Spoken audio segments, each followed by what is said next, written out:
নারী বিষয়ক সংস্কার কমিশন বাতিল সহ মোট 4 দফা দাবি বাস্তবায়নের লক্ষ্যে সকাল থেকেই রাজধানীর সোহরাওয়ার্দী উদ্যানে চলছে হেফাজত ইসলামের মহাসমাবেশ। এখানে দেখা যাচ্ছে দলের নেতাকর্মী ছাড়াও বিভিন্ন শ্রেণী পেশার মানুষ সকাল থেকে যোগ দিতে শুরু করেছে সমাবেশটিতে।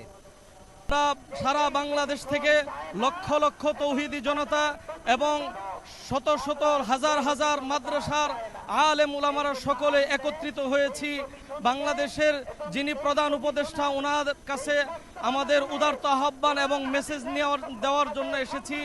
যেই নারীবাদীরা তারা যেই স্বাধীনতা চেয়েছে, আসলে ইসলাম তাদেরকে পূর্ণ স্বাধীনতা তাদেরকে দিয়েছেন, তাদের সব ধরনের মৌলিক চাহিদা মৌলিক অধিকার দিয়েছে এবং তারা যেই চাহিদা বা তাদের যে অধিকার চেয়েছে আসলে এটা তাদের চাওয়া না, এটা হচ্ছে নারীবাদী নারী বুক বিলাসী কিছু যারা এই সমাজের সবচেয়ে খারাপ মানুষ, তারা নারীদের অধিকার বিভিন্নভাবে কথা বলে।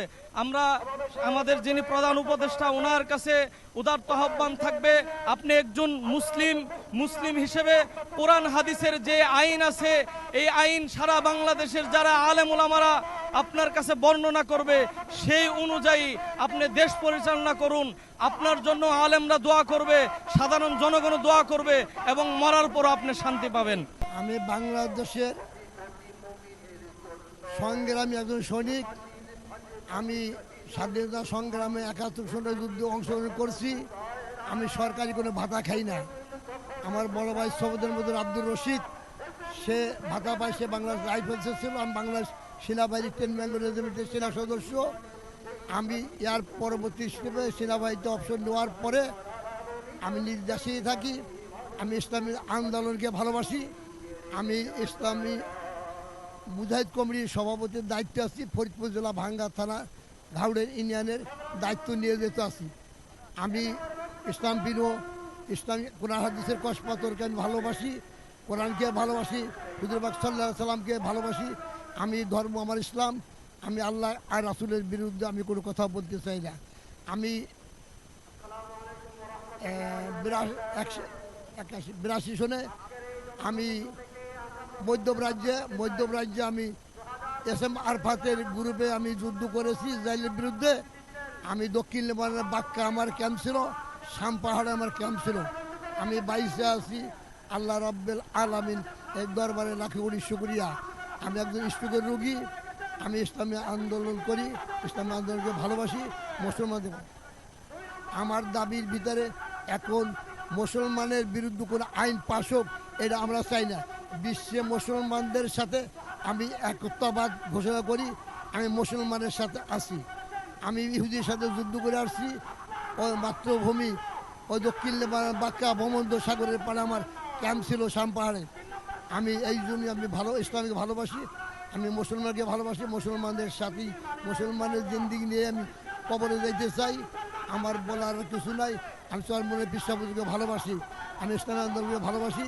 আমি মুজাহিদ কমিটির সভাপতির দায়িত্ব নিয়োজিত আছি।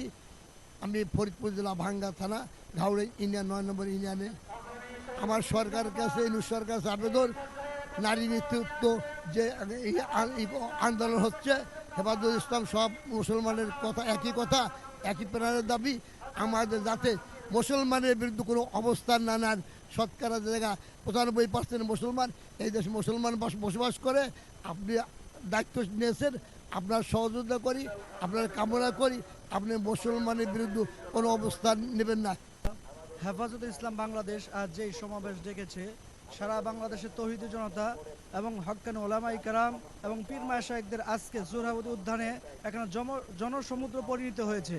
আজকে আমাদের সকলের একটাই দাবি এবং আমরা ডক্টর ইউনূসের কাছে আমরা বলতে চাই, মেসেজ দিতে চাই, নারীবাদীরা তারা যেই দাবি তুলেছে এগুলো সম্পূর্ণ ইসলাম বিরোধী, কোরআন বিরোধী, শরীয়ত বিরোধী।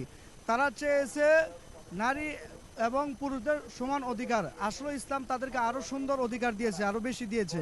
এবং তারা চেয়েছে জনকর্মীরা, তারা এর অধিকার চেয়েছে। আসলে তাদেরকে এটা নোংরার পথে নিয়ে যাচ্ছে, সমাজকে ধ্বংস করার জন্য এটা পাইতারা চলতেছে। আমরা তার কাছে উদারত আহ্বান জানাবো, কোরআন সুন্নাহ বিরোধী কোনো আইন করে বাংলাদেশে আজ পর্যন্ত কোনো সরকার টিকতে পারে নাই, আপনিও টিকতে পারবেন না যদি কোরআন সুন্নাহ বিরোধী কোনো আইন করেন। আপনার কাছে উদারত আহ্বান, আপনি কোরআন সুন্নাহ পক্ষে যেই কথা যেই আইনগুলো আছে ওগুলো বাস্তবায়ন করুন, এখনো সময় আছে। এবং ওলামা ইকরাম থেকে নিয়ে বসুন, নারীদেরকে কোরআন এবং সুন্নাহ যেই বিধান দিয়েছে এটা সর্বোচ্চ তাদেরকে অধিকার দিয়েছে। এই জন্য আমরা আপনার কাছে উদারত আহ্বান, কোরআন এবং সুন্নাহ যেই আইন তাদেরকে যেই অধিকার দিয়েছে এটাই বাংলাদেশে বাস্তবায়ন করুন। তাহলে দেখতে পারবেন কোরআন সুন্নাহ ভিত্তিক যদি আপনি দেশটা পরিচালনা করতে চান তাহলে আপনি যুগ যুগ এই দেশকে আপনি অন্যদিকে আরো সুন্দর আগায় নিতে পারবেন। আর যদি কোরআন সুন্নাহ বিরোধী কোনো আইন করতে চান তাহলে বিগত কোনো সরকার এই দেশে টিকতে পারে নাই, আপনিও টিকতে পারবে না। তৌহিদি জনতা আপনার বিপক্ষে চলে যাবে।